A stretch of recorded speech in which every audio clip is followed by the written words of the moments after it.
શિરડી દર્શન કરી પરત ફરતા સુરતના 7 મિત્રનો અકસ્માત, 3ના મોત. સ્કૂલ બસ કોન્ટ્રાક્ટરે કાબુ ગુમાવતા ફોર્ચ્યુનર પલટી, ભૂકડો બોલી ગયો. સુરતના 7 યુવાન શિરડી દર્શન કરીને વતન પરત ફરી રહ્યા હતા ત્યારે સુરત સ્કૂલ બસ કોન્ટ્રાક્ટર વિક્રમ ઓસવાલે કાબુ ગુમાવતા ફોર્ચ્યુનર પલટી હતી.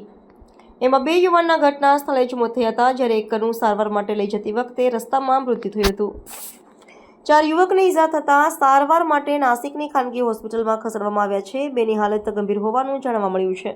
3 મૃતકમાંથી પ્રણવ દેસાઈનો મૃતદેહ તેમના વતન પારડી ખાતે મોકલવામાં આવ્યો છે જ્યારે અન્ય 2 મૃતદેહો સુરત પહોંચે તેવી શક્યતા છે.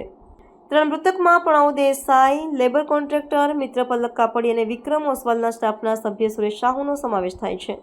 આ કારમાં વિક્રમ ઓસવાલના અન્ય મિત્રો વિપિન રાણા અને એક એકાઉન્ટન્ટ સહિતના સ્ટાફના અન્ય સભ્યો પણ હતા. શિરડી સાંઈબાબાના દર્શન કરીને પરત ફરતી વખતે સર્જાયેલા ગમખ્વાર માર્ગ અકસ્માતે સુરતના 3 પરિવારોમાં શોકનો માહોલ છવાયો છે. આ અકસ્માતની જાણ થતાં જ રાજ્યના નાયબ મુખ્યમંત્રી હર્ષ સંઘવીએ પરિવારોને સાંત્વના આપી હતી અને બચાવ તથા સારવાર માટેના પગલાં લીધા હતા. હર્ષ સંઘવીના અકસ્માતનો ભોગ બનેલા વિક્રમ ઓસવાલ સહિતના તમામ યુવાનો સાથે જૂના સંબંધો હતા. આ બનાવની જાણ થતાં જ નાયબ મુખ્યમંત્રીએ તત્કાલ નાસિક ખાતે પક્ષના નેતાઓ અને ભાજપના કાર્યકરોને ઘટના સ્થળે પહોંચવા માટે ફોન દ્વારા સૂચના આપી હતી. તેમણે ખાસ કરીને ઘાયલોની સારવારમાં કોઈ કચાશ ન રહે તેની તકેદારી રાખવા માટે ભારપૂર્વક જણાવ્યું હતું.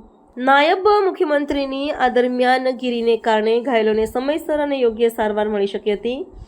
મૃતક યુવાનોમાં સામેલ પલક કાપડિયા તેમના પરિવારનો એકનો એક પુત્ર હતો જે બેંક લોનનું કામ કરતો હતો અને 2 વર્ષ પહેલા જ તેના લગ્ન થયા હતા. મૃતક પ્રણવ દેસાઈ હાઉસકીપિંગ વ્યવસાયની 11 વર્ષની એક પુત્રી છે જ્યારે 3જા મૃતક સુરેશ સાહુ ડ્રાઈવરને 8 અને 10 વર્ષની વયના એક પુત્ર અને એક પુત્રી છે. આ ત્રણેય પરિવારોએ મોભી ગુમાવતા બાળકોનું ભવિષ્ય જોખમમાં મુકાયું છે.